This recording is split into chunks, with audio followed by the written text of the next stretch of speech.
girls. Ayan. Bumibili po kami ng mga bakal pang junk shop na 13 pesos per kilo po.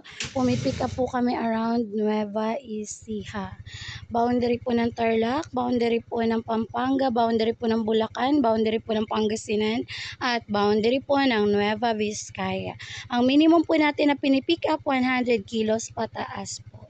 So ayan, naipon po natin yan ng 2 linggo.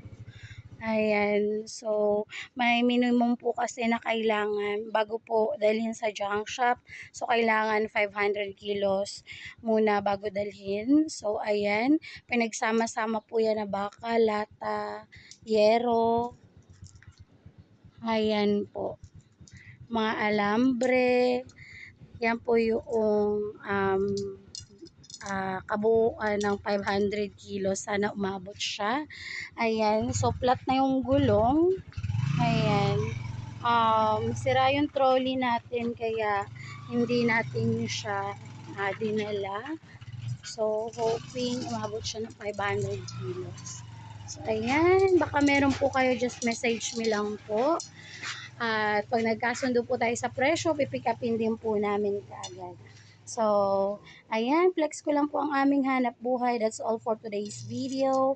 Thank you for watching. Bye!